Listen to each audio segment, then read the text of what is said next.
prison is a business, and they do everything that they can to try and interfere with the relationships. I mean, from visiting, being harassed by officers, being, our video visits being cut off all of a sudden, or, terminated, or just the petty games, and it's really, really frustrating. In addition to that, they have vendors that are just horrible vendors. They have the phone calls, you press 0 to receive the call and it just hangs up.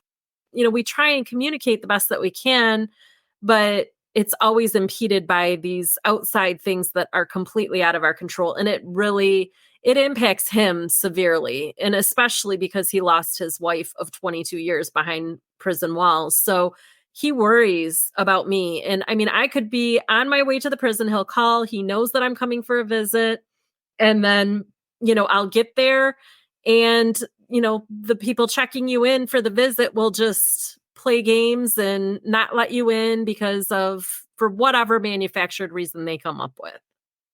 That's Paula Kinsu, who's been working for years toward the release of her husband, Temujin Kinsu, from prison. This is the Silver Linings Handbook podcast. I'm Jason Blair. This is the second of 2 episodes with Paula.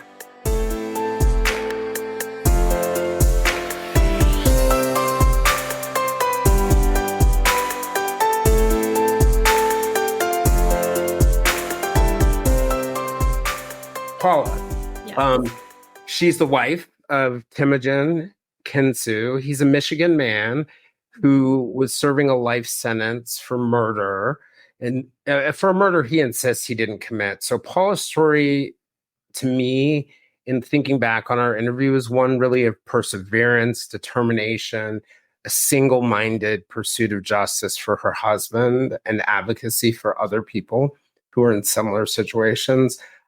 Paula is not conventional in a lot of ways, including this not being the conventional marriage, or even the conventional marriage of somebody who is married to someone who's in prison.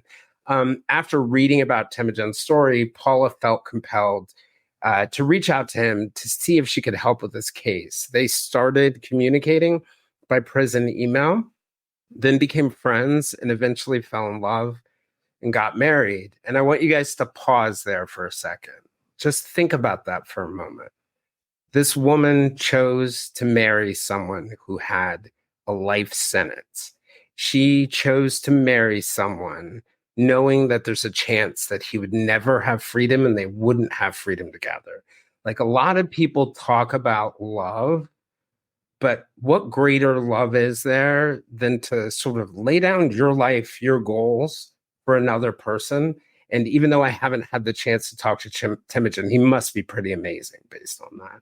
So, what was it that led Paula to reach out to Temujin, believe so deeply in his innocence, marry him, and become an advocate for overturning his conviction or getting his sentence commuted? Temujin, who's once known as Fred Freeman, was convicted in 1987 for the murder of a man on a college campus in Port Huron, Michigan. His case has been said to be riddled with issues that raise serious doubts about the fairness of the trial. Multiple alibi witnesses placed him more than 400 miles away from the crime scene on the day of the murder. There's no physical evidence connecting him to the murder. And, the prosecutor was allowed to speculate this wild theory at trial with little basis in fact. And it included that Temujin was a ninja and could have theoretically, without any evidence to support this assertion, could have hired a plane to fly him from one end of the state to the other to commit the murder. So it's quite a case. Like I said, I recommend you listen to our episode. I recommend you listen to the prosecutor's episode and the interview that Robert did with her. So Paula, thank you and welcome. I wanted to go ahead and get us started with some questions to give our listeners some time to sort of come up with theirs. And the first one I wanted to ask you, in our interview, I talked about my skepticism about police, prosecutors, defense attorneys, defendants, anyone involved in the criminal justice system. Part of where that comes from is everybody has like really strong incentives in lots of different directions in that scenario. So I tend to be a skeptic in those situations. And I think you may not be all that different. So I'm curious, what was it that led you to believe in the possibility of Timogen's innocence and take it seriously? It all started with an article that I read on a Facebook post by Nolan Finley of the Detroit News. And in this article, he laid out all of the things that went wrong in this trial. And as I'm reading through it, I'm just like, blown away. There was all of the things that you mentioned. There was a hypnotized witness. There was no physical or forensic evidence. There was a fingerprint found at the scene, but it did not match my husband's. He passed multiple polygraphs, as did his primary alibi witness, who was not allowed to testify, by the way, who was, bullied and tormented. She was pregnant at the time. And I've actually met Michelle. I've met Dash, who was one of his friends who was with him the night before. So I've met a lot of the people who have known that he was innocent because they were either with him at the exact time or within hours of the murder. And when you just read this article, it's just beyond belief that so many horrible things, coincidences could have happened. His attorney was drug addicted, who was later disbarred from practicing law. I reached out to the local nonprofit that supported him for over 15 years. It's Proving Innocence here in Michigan.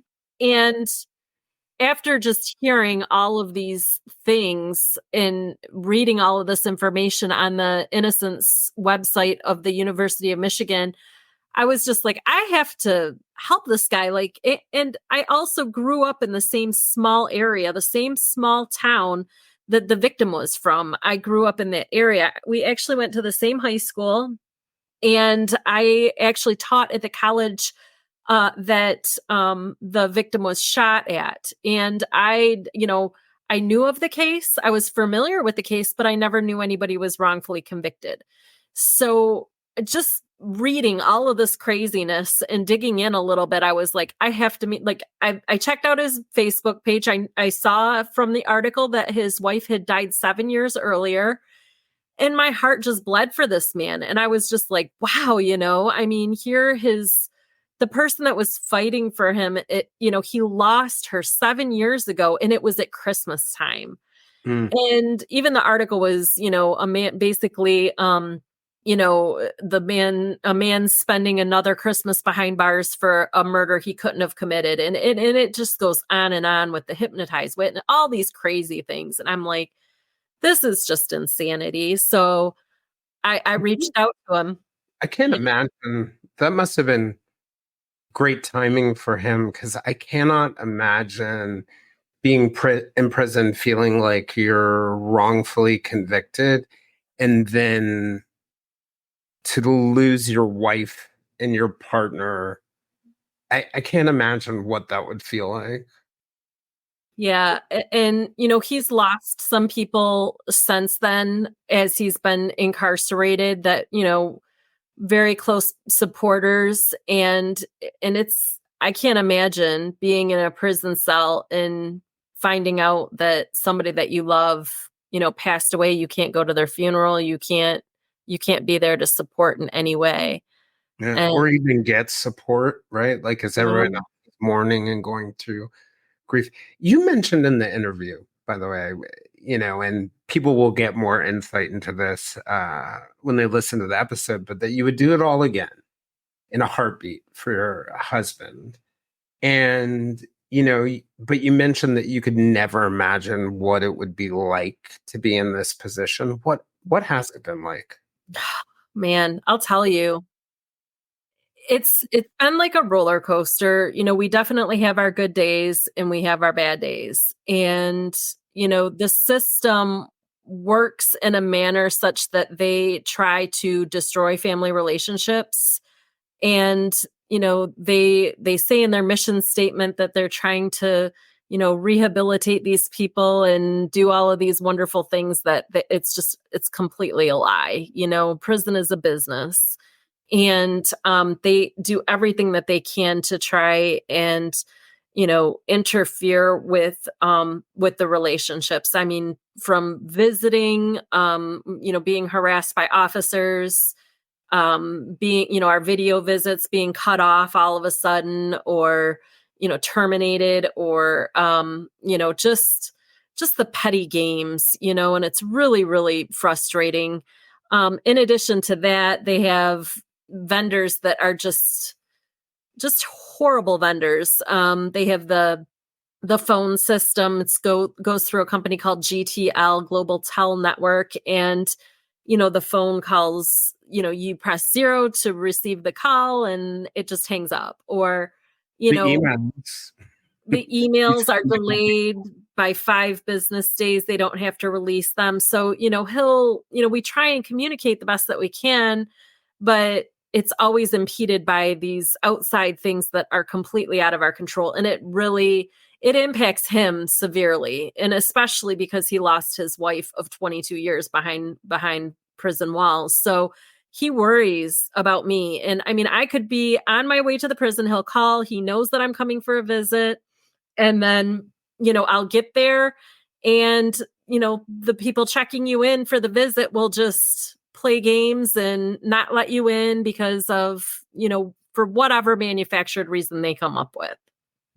Yeah. And yeah. So, I mean, those are the things that you don't think about. Those are the things that you never would dream that, they can make your life such hell just because they can. And just because, and it's just like, every single day there's something new. He's not getting his mail, or, they're just, it's just childish sometimes, and it's petty, and it's just unnecessary. And I really feel like the gaslighting that they do to the prisoners in there by leaving the lights on constantly and no sleep allowed because everything's so noisy in prison, and all of the things that just drive these men and women absolutely crazy, which would drive me crazy. I mean, my gosh, I can't imagine not going out without sleep. But all of these things just contribute to the frustration and the difficulty when you're trying to, connect with somebody so deeply. And it just really, it impairs them and it hurts them. And it's very difficult on us. Yeah. And I think for you came into it kind of like knowing that some of the barriers were there. And as you were talking, I was just imagining, for someone who has a pre-existing relationship, it must feel like it's falling apart, like it's being frayed. Right. Do you ever talk to other prisoners or their family members, or All the time. similar? People constantly reach out to me. I'm kind of Temujin has taught me to fight every single battle. He's a fighter by nature. I mean, with all of his martial arts training and background. But he will not be bullied. He will not allow them to get away with anything. So, that's another thing that kind of drives me crazy, where it's like, I'll be missing a stamp from JPay and he'll be like, well, did you call the prison? Did you find out, what's going on? Why did you need to get that quarter or that 10 cents or whatever the heck it is? And it's just like, it's not worth my time in frustration to chase down all of these little things, but they're very important to him because he's had so much stolen from him. Yeah. I remember one point in the interview where we were talking about trying to imagine, sort of where I said to you, I'm trying to imagine like the love of my life, my best friend, my partner, whoever, sort of stuck in time, unable to experience life like everyone else, constantly sort of facing harm, disappointment, boredom, absolute mindless, mind-numbing boredom. And there's that, I mentioned that phrase from The Wire, from the David Simon TV show, where the character Avon Barksdale says you only do 2 days. Well, the day you come in, the day in the middle, the day at the end. And the whole idea behind that is, it is boring, it is monotonous, and you just have to sort of put it out of your mind. And one of the things I thought about that, it's really true for someone who is guilty, that you just put it out of your mind, you're doing your time. But it must be wholly different for somebody who's innocent, Mm. because every day is a battle in your mind, for truth. And that just caught me. And you talked about how obvious it is this is a wrongful conviction. And we discussed some of the politics around the case. And I'm sure some people in the chat are going to have questions about why, why, why you think his conviction hasn't been overturned. But I'm just curious why you think state authorities haven't been open to taking a fresh look at the case. So I think there's a couple reasons. Number one, the original trial prosecutor went on to be a federal judge. So I know that played a part in not wanting to admit that something, was done here. And I think that they sometimes would consider like all of the other convictions that this judge had as under question if they knew that he did this deliberate, horrible thing to Temujin. So I feel like that might be, part of the reason. And then also just the financial aspect. I mean, this county is looking at a multi-million-dollar lawsuit. So for them to admit that they were wrong, there's civil lawsuits that could be filed against these individuals, and there's civil lawsuits that could be filed against multiple attorney generals and governors within the state of Michigan, because this has been a known wrongful conviction for many, many years. Yeah. We talked in the interview, and this is my last question. But we talked in the interview about what you imagined life would look like upon his release. But we didn't talk about what life looks like if he's never released. It's really not an option. It's not something that I would really even think about. I mean, this case is so bad, and I plan on fighting until he's home. I mean, he's coming home. He's coming home. And I feel like he's going to be coming home this year. We have a couple developments in the case that we are excited about. There's a few things we can't talk about. And then there is also a kind of a huge issue here in Michigan that has to do, impacts hundreds of thousands of people. And it has to do with a law that was written in 1927. And we just found out about it maybe a month ago. And it's called the Code of Criminal Procedures Act.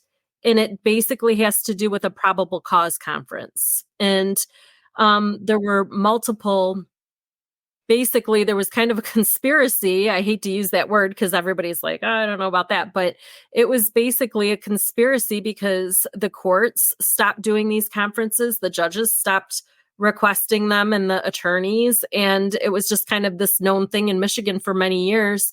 And we now have a prisoner in Michigan, in one of the Michigan prisons here, who figured it out and is working with Article 3 courts, which are some very powerful federal judges that are able to assist in getting these individuals all back in front of a judge, an unbiased judge, to discuss why they did not have a probable cause conference. And Temujin's going to be one of the first that is going to be reviewed. So we're very excited about that. It's, not going to be the same as being, pardoned or released, and acknowledged of his innocence, but it's also an invalid conviction. So, and in our case, it's the worst one. And it's a great example for, to put forth before all of these other individuals come forward as well. So How many cases could be affected by this?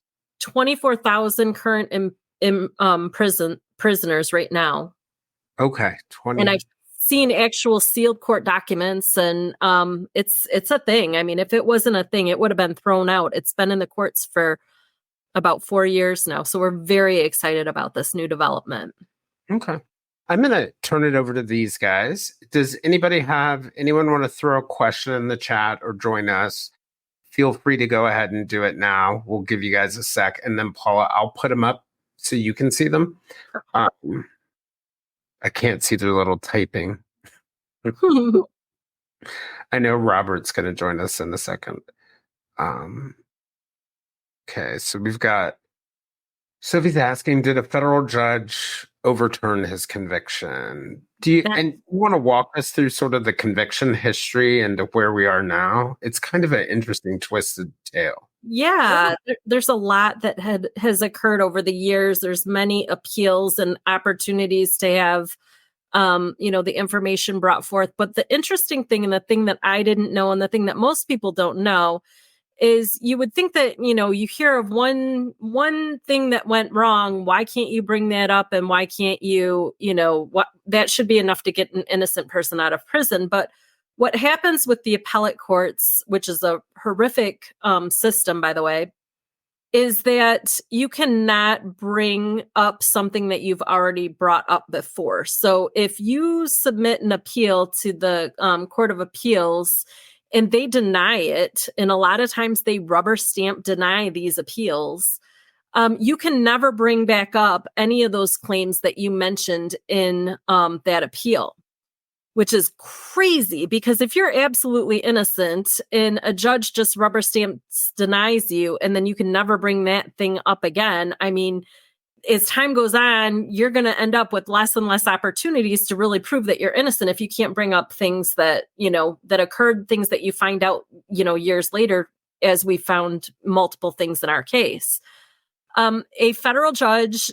You find out more information as time goes, but the funnel of what you can share becomes more narrow and narrow. So it's almost like these two forces are working against each other. I know way more now, but there's less I can share. Exactly. Wow. Okay.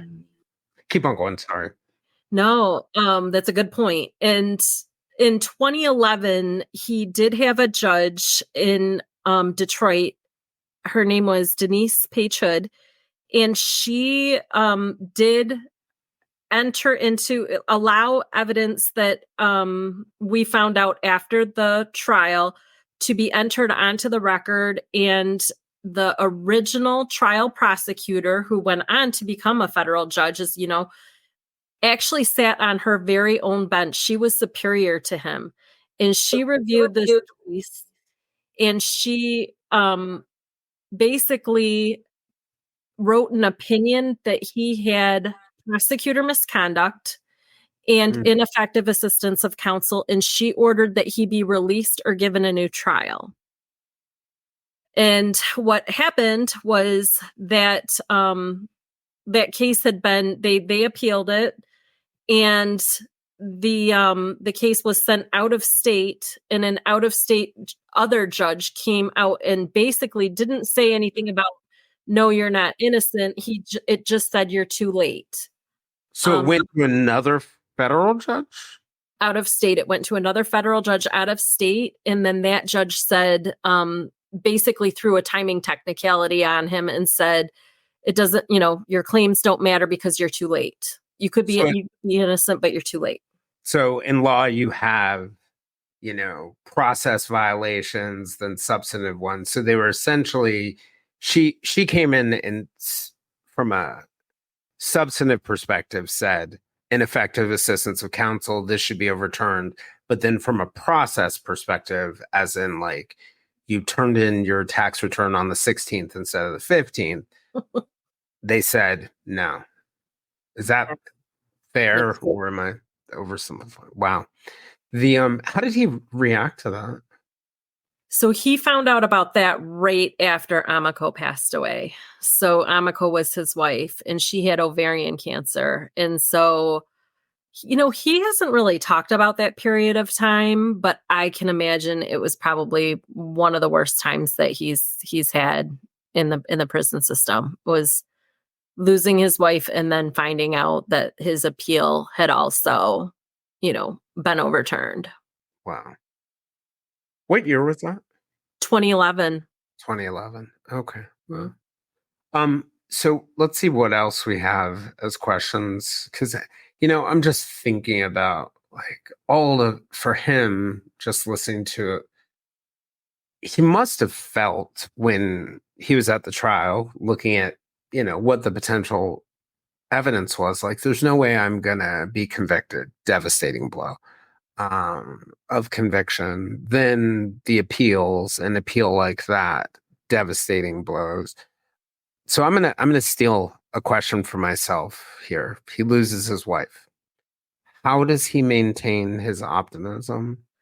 I think it has to go back to when he was studying all of his Eastern religions and he was doing meditation, and he just has such a strong, powerful mindset, that he is very determined.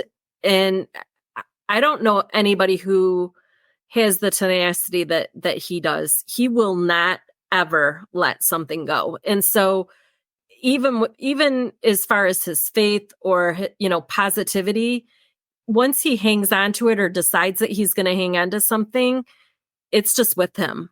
He won't Mm, let it go. And it's something inside him, and it's just so powerful and so strong. And I think when you are in there, you hope is all you have. You can't, if you're very headstrong and you're not going to let the system beat you down, then all you have is hope. okay. Makes sense. When did he start his studies in Eastern religion?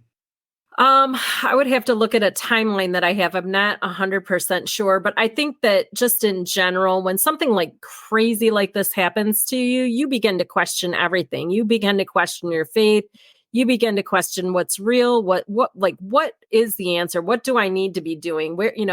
I think it's a very valid kind of transition that you would go through. If you go through something like a wrongful conviction, you question, okay, how did I get here? What was I doing in my life that allowed this to happen? And if there was no reason, then you still question. You're like, okay, then why did God put me here? If there's a God, why did he put me here? Why is he allowing this to happen to me? And I think it's just one of those soul searching things that you do on a journey that's taking you in such a dark place that you kind of just want to turn over every rock. You want to see, what is this religion about? What is that religion about? How does all of this apply to me? What is the truth? Why am I, Mm. why am I here? What is happening? I think that that's really what happened. And I think that that's what I would do. I've got two great questions. I think one about the case and its progress and potential, and another question about coverage. It kind of touches on what we talked about related to coverage, which I won't give up. So the first one, now that Cleveland has retired, do you think there will be any movement now? We thought that immediately after We may want to let him know who Cleveland is. I don't think we mentioned. Yeah. So yes, so Robert Cleveland is the original trial prosecutor who went on to become the federal judge. And he recently retired. It was either at the tail end of 2023 or the beginning of 2024. So we do feel as though, that's a possibility, that if nothing was going to happen while he was on the bench, that was for sure. We sure didn't think that that was going to happen. We thought that he was definitely a driving factor in the reason why Temujin was still behind bars after all these years.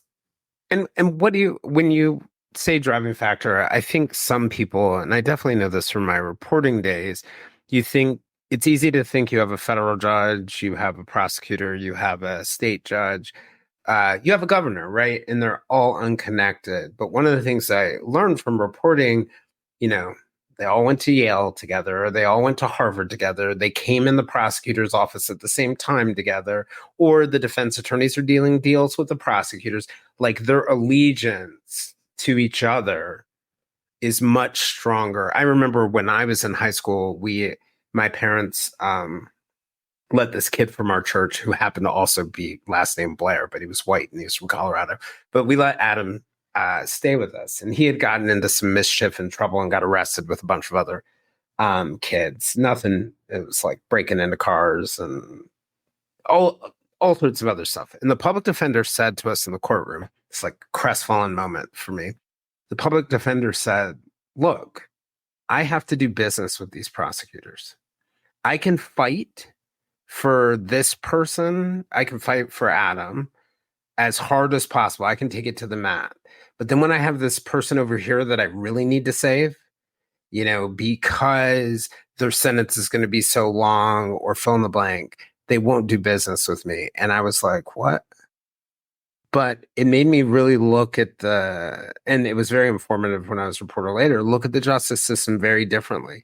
Each of these people, each of these attorneys or judges or whoever, their connections to each other will always be stronger than theirs to the defendant. Like it's a one-time customer, hopefully, maybe two-time customer. Right. You don't want to be bringing them so much business that they're favoring you. But could you talk a little bit about the interconnections between Cleveland and the rest of the players? I know we could be. Yeah, it gets so intricate really quickly. So Cleveland was actually running for our state attorney general at the time of the crime. He actually found out that he lost the bid for attorney general the day of the murder. And just the politics of the victim himself, his father was a mayor of a small town.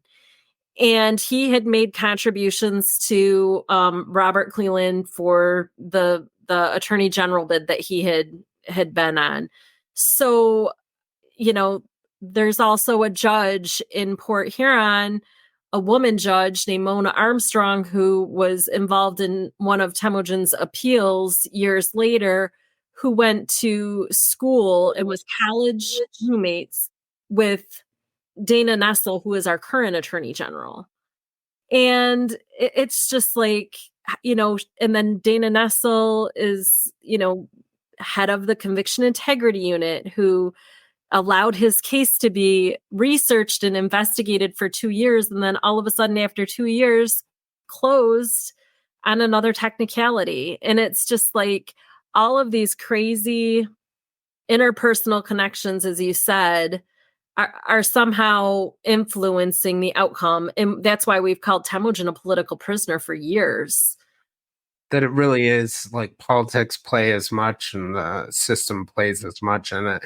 And, it's a good segue into the next question that I was going to ask, because one of the things that I think we discuss, and I don't know if I used actual names, but, you've got cases like this argument for Scott Peterson's innocence. You've got arguments for Adnan Syed's innocence, and it's getting lots and lots of attention. So you have these cases that are getting a ton of attention over innocence with much less, regardless of how you feel about the cases, they might be toss-ups or they might be X, Y, or Z, but Temujin's case is not a toss-up. It's not even close. So, Sophie asked, have podcasters approached similarly to the way Gilbert King did Bone Valley, which is about Leo Schofield, who was his parole hearing, I think, is on in 2 days. But it leads to the broader question. Have Sophie's question, have podcasters approached, and maybe why do you think Temujin's case doesn't get the attention that some of these others do? Well, we do have a couple really good podcasts coming out, some more. We are going to be on Suspect, which we're very excited about, and then Jessica Knoll and Todd McCombs, yeah, are going to be doing a deep dive on it. I think it does kind of depend on who has all of the information. I'm just becoming more organized. At first I was reaching out to all these journalists, and I tried so hard to just build this up and snowball it and make it as big as I could. And I didn't really understand, basically telling the narrative. How do we, get new information out there that makes it new and exciting? I mean, people, I think, have heard about the airplane theory, and there's so much more to this case than just that that one piece. Mm-hmm. So I think it does depend on who's telling the story, and how much time and energy they devote into calling Temujin and getting more information and hearing, directly from him. I think we're getting there. I think we've got some really great new stuff coming out. Jack Lawrence did a great job over in Australia with the 1 minute remaining. I think he did 6 or 7 episodes.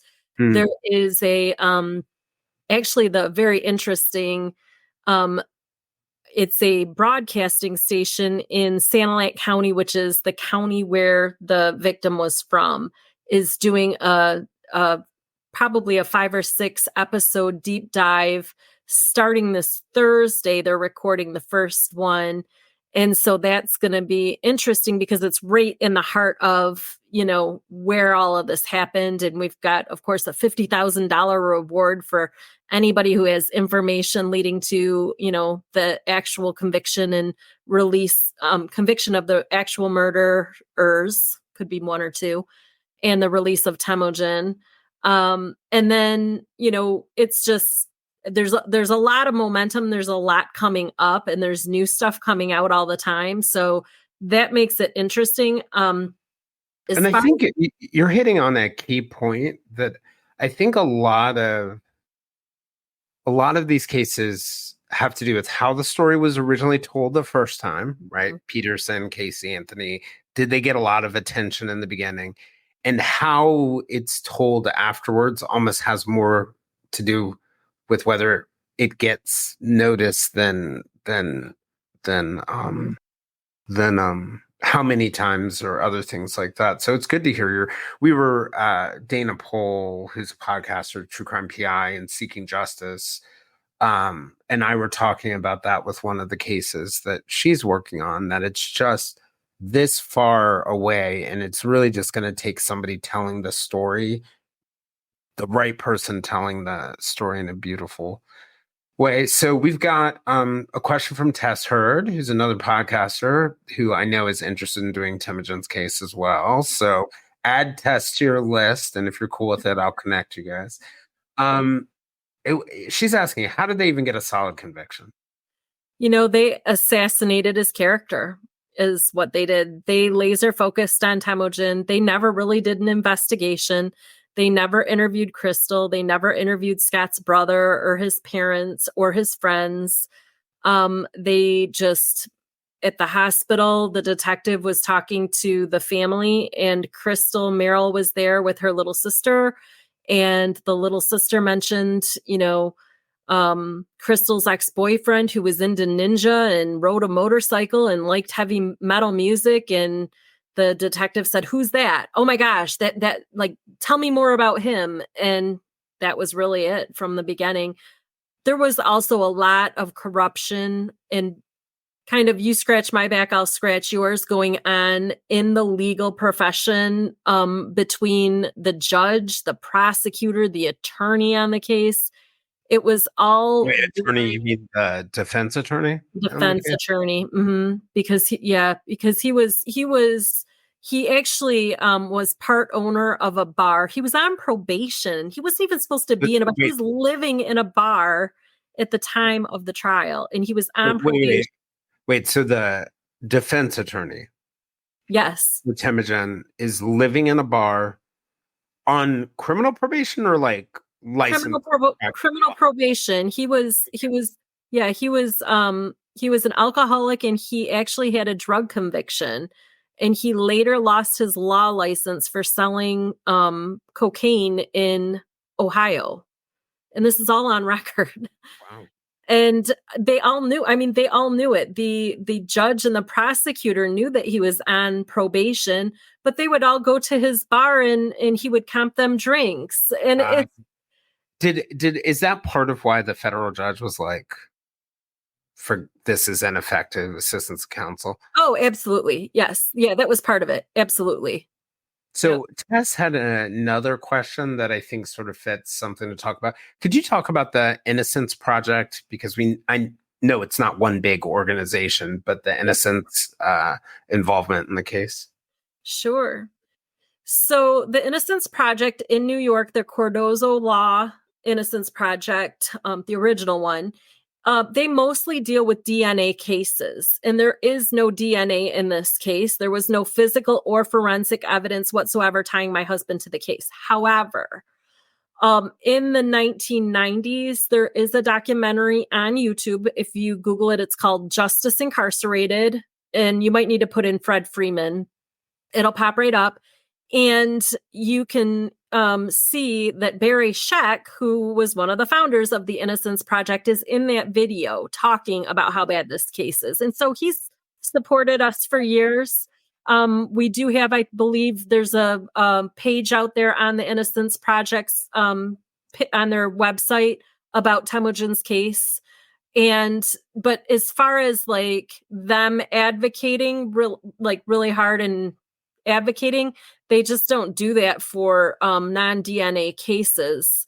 But he is represented by the University of Michigan Innocence Clinic, Yep. which is pretty good, very good, well-respected. And they had the case before you were even involved, right? You spoke to them very early on. They've been focused on this for a long, long time. A long time. Mm-hmm.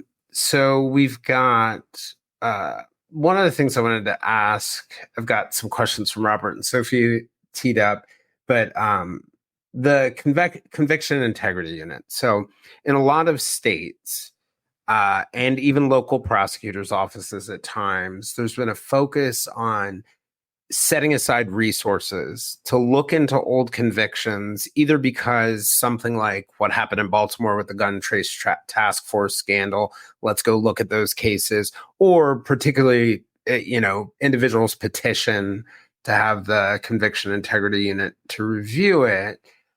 I had not really seen a conviction integrity unit respond the way that it happened in this case. So Robert's form of a question is more of a statement. He was asking if you could talk about the conviction integrity unit and their nonsense. Yeah, it's just unbelievable, honestly. And there's a great publication here in Michigan. It's called Voice of Detroit, and they actually put out an article that said that basically the Detroit or the Michigan's conviction integrity unit betrays all by leaving Kensu in prison.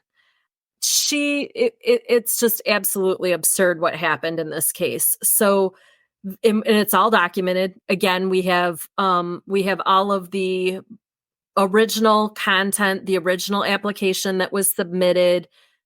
We know that they wrote a report. They found him innocent of the crime, and they just say that they write a recommendation to set aside the conviction, which they did.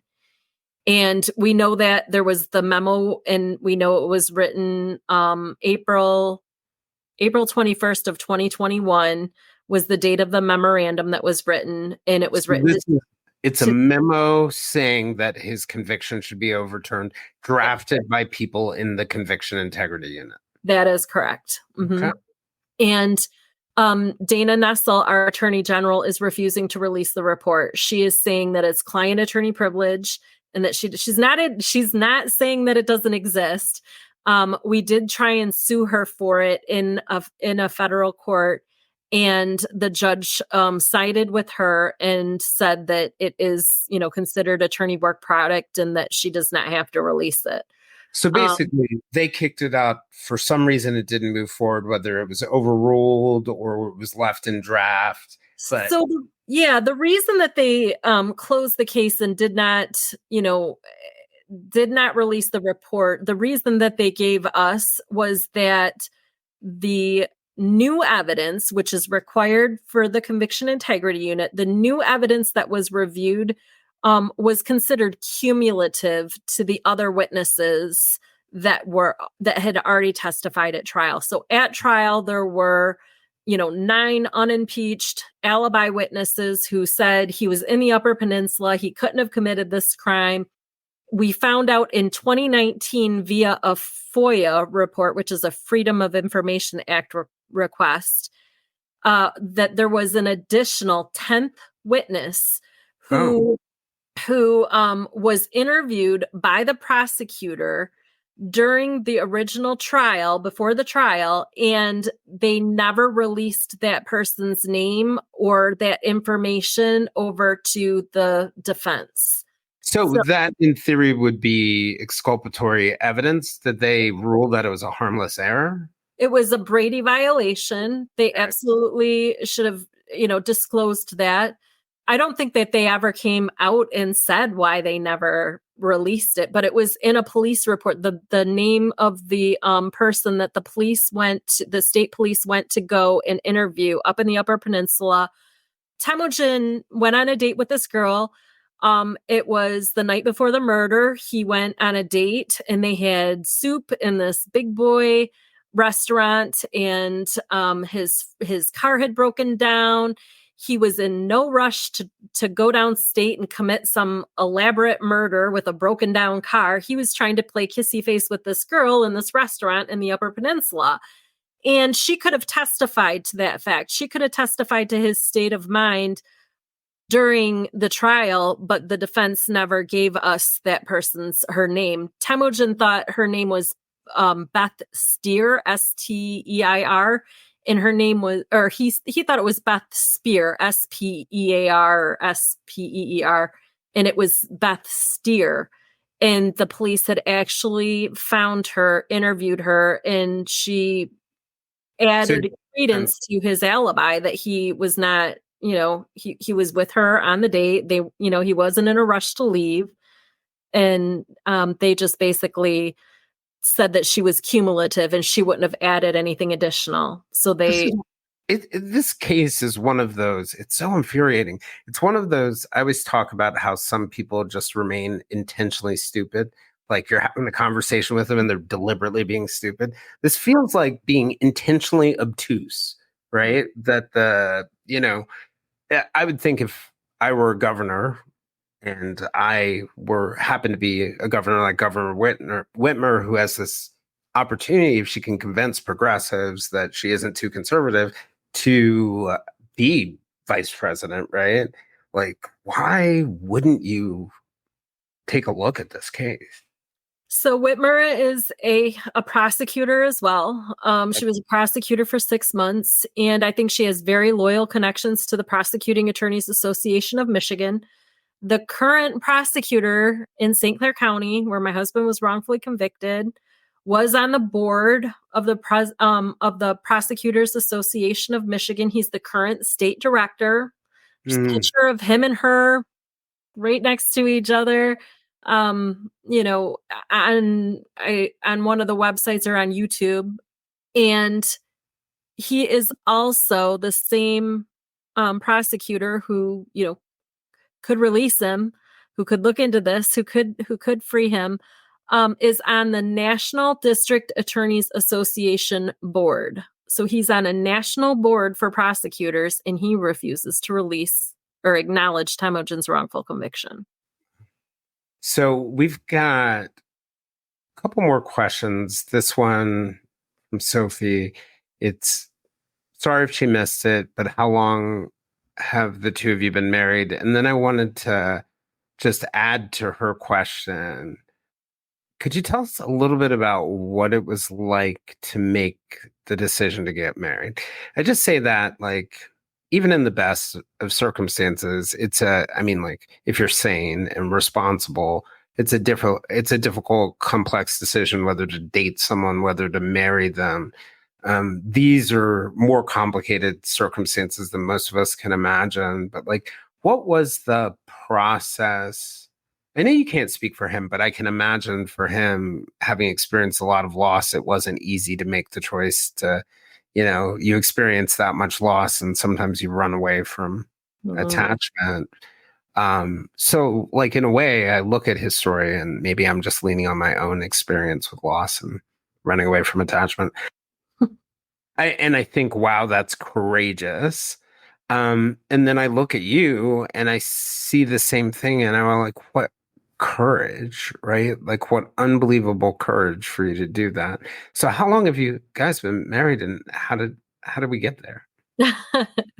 I still ask myself that question. I'm like, how did this happen? I mean, my goodness, it's just, you grow up and you never in a million years think I'm going to marry a guy that's in prison. Like that was just never in my mind. We've been married since November of 2022. So we're coming up on our second anniversary.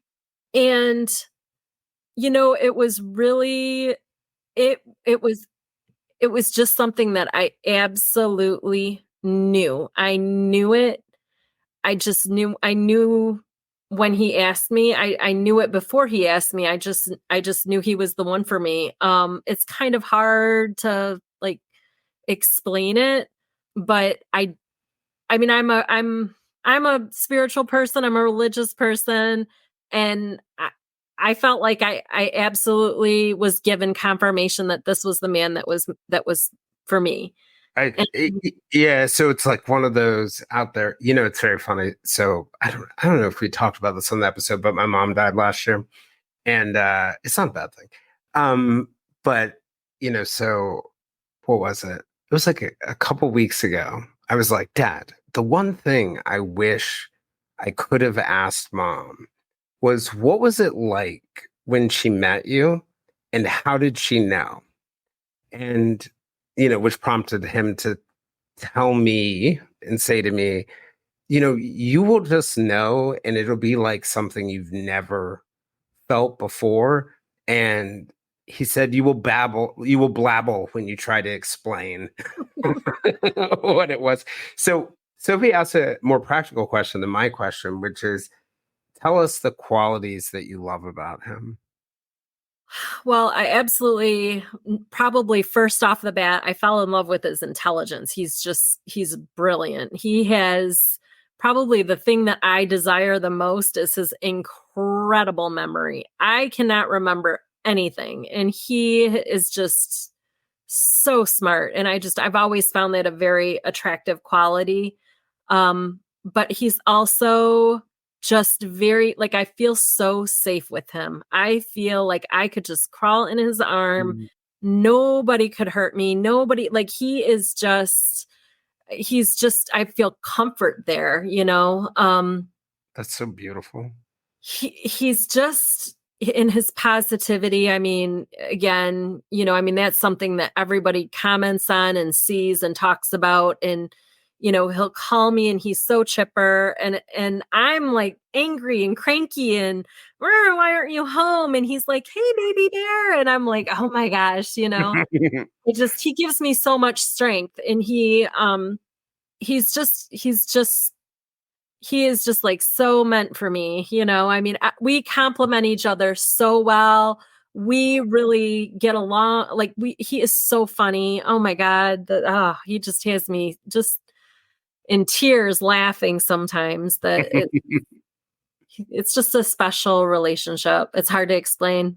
Oh yeah, no, no, no. But one of the things you use that phrase, like you would feel safe in his arms, and in my head I just conjured it up, and it just made as beautiful as everything you were saying, because it was really touching me in one way. But that moment, there was a pang for me that you don't have that opportunity. Yeah. Maybe someday. Yeah. So we've got follow-ups from Tess and Sophie that are getting around the same thing.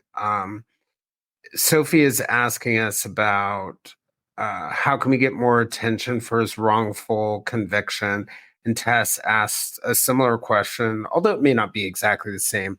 How can we help advocate for him? Because I was thinking to myself as I was looking for those, attention can be really powerful. If it is a political situation, maybe powerful, more powerful than the courts themselves. And then the other thing is, as I was reading Tess's question, I was thinking advocacy is like really, it can be a lot of things. It can be fighting for the conviction to be overturned. It could be writing him a letter. It could be helping somebody in his life that he cares about. It could be helping you with your inevitable puppy nonprofit. Paula has 14 puppies right now. Long story. They're both of their puppies, but it's really endearing. But how can people be of help? How can people get attention for the case? How can they advocate for him? So sharing on social media, I mean, really it's just going to take an avalanche of media. If you know a reporter, a journalist, anybody at all that can help tell the story, that can help ask their follow, if you know somebody who has a big following, if you know a celebrity or somebody who has a lot of people that kind of follow what they do, if you could reach out to them and talk to them about the story and ask them to have their followers reach out to Governor Whitmer and ask her to grant clemency. I've been personally hammering the National District Attorneys Association, because Mike Wendling is on that board. And so I will, I've actually got postcards where I'll hand them out and people can sign them and put a stamp on them and send them in, and basically saying to the National District Attorneys Association, why are you allowing this board member to remain on your board when he has the country's worst wrongful conviction? I'm really about accountability. So, again, Whitmer, as you said, is looking at a potential presidency run. I think, on every single social media platform that we have, LinkedIn, Twitter, Instagram, TikTok, Facebook, every single thing on her actual webpage, for the state of Michigan, just kind of ask, why is Temujin Hensu still in prison? That's really, I think, what's going to end up making her move the needle is political pressure. If she doesn't see the political risk of not letting him go, she needs to see that. Yeah. Sophie's in the chat sort of joking that I should get back up and cover this case. I'm not sure if I could go back to my old full-on journalist hat, but she also mentioned Gilbert King, and I was thinking to myself, like, maybe Gilbert and I do need to get together to talk about this case and find your person who could really tell that story, because I bet we could put our brains together and come up with some real good names to tell the story and put the pressure on. So to kind of end, I wanted to you have something that I think a lot of people, like, they look at your situation, they can't imagine, right, what it's like.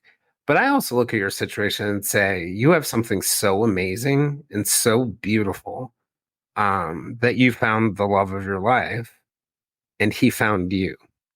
So I wanted to close just talking about that beautiful piece of it, because I know in our episode you couldn't see me because we didn't have cameras on, but like, that was the part that probably got the most tears from me. And so I just wanted to end with your thoughts on the relationship. It's incredible that, and he said that for years, he was so depressed after he lost Emiko, and he was just wondering, how on earth am I ever going to find any, even if I did get out at this point in my life, what, I've got nobody out there. I've got nothing, and so he was out in the yard. It was a snowy night. He loves the snow. And he was just watching all this beautiful snowflakes fall down, these huge chunks of snow falling down. And it was right before Nolan came to visit him and wrote that article. And he just said a prayer, God, is she out there? Is there somebody out there for me? Please send her to me. And, I read the article, and Mm. it's really Wow. interesting. What's really interesting, Jason, is that, probably about a month or two, I think it was in November sometime. It was a, same type of situation where I was like, I'm, almost 44, 43 years old. I probably should meet somebody. And, if I'm going to meet somebody now, maybe God, maybe now's the time. And can you send that person to me? And so we were kind of both praying for each other, at the same time, I think. And then, it all just kind of happened. So never give up, never lose hope. I mean, You guys were those volcanoes in the Disney short that were like being on the other side of it. Good Lord. I'm gonna go listen to that now. No, I can relate. Like it's mysterious how those things happen. So on the day, if I have this right, before the writer of the article that you read Yeah. led you to him, Matt, he was making that prayer, and right around the same time, you were making that prayer. Yeah. Mine was a little bit earlier. Mine was in November, but yeah, I had prayed about it and I thought, "Oh, it would be incredible if I met it's maybe now's the time in my life where, if you were to send, I would open up my heart, God, if you were to send the right man to me." And it was just really crazy because even when I wrote to him, I had no idea it was him. I had no I had that was the furthest thing from my mind. There was no way that that was the guy that God was sending to me. I did And not I didn't expect by the end of this conversation what I would be thinking is how grateful I am that you two found each other. I know it was incredible. It was Gratitude. really incredible. But I interrupted you, sorry. No, it's just crazy because he never thought that he would find somebody that would meet him in prison and fight for him the way that I fought for him. And so he's just, absolutely in in shock and constant awe of it. And I, you know, I knew a couple months later, I was just kind of asking God, I'm like, is this the guy that I prayed for, and then I got my confirmation. So, and God gave me my confirmation 3 times. Really? Tell Yeah. us about them. So, I love country music. I'm a country music fan, and I was on the bus heading home from work, and I was listening to my earbuds. I had my earbuds on, and there was a song that came on by Matt Stell, and, I was I wasn't even paying attention, but I think I had just talked to him or just sent him a message on JPay on the email thing. And I remember asking myself, God, is this the guy that you said, like, is this the one? Is this the one that I prayed for? And I wasn't even thinking of God giving me the answer, but that song came on by Matt Stell, and the song is I Prayed for You. Oh, wow. And, what was crazy about it is I didn't even realize it, didn't even pay attention that that was my answer. Had no just it didn't even dawn on me. I was just listening to a good song, and, I got off the bus, I got to my vehicle, and I, went to drive home from getting off the bus, and I turn on the radio, it comes on automatically, and it's country music, and it's the same song. Mhm. And then I'm like, "Oh, Hmm. that song again, I love this song." And then it dawned on me, I'm like, "I prayed for you." I'm like, wait a minute." And then I had 2 presets in my Jeep at the time, for country music, and I switched to the other radio station in my Jeep, and it was the same song. Wow. That's amazing. So, you know what? All the other podcasters, when Timogen gets out, can have him on to talk about wrongful convictions. I want to have you guys back on to talk about love stories. We would love to. Yeah.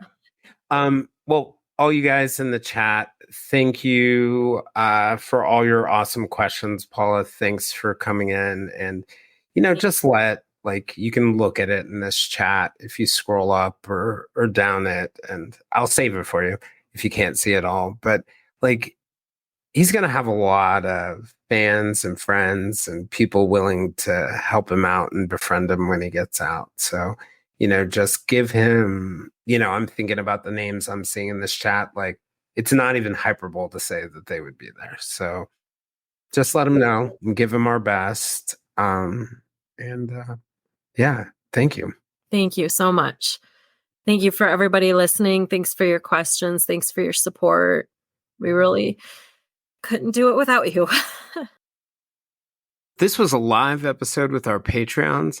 If you'd like to join me for more discussions with other listeners, we can be found on most social media platforms, including a listener-run Facebook group called the Silver Linings Fireside Chat.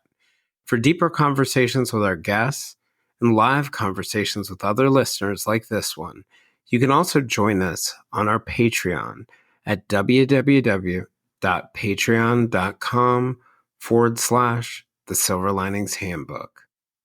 I'm Jason Blair, and this is the Silver Linings Handbook podcast.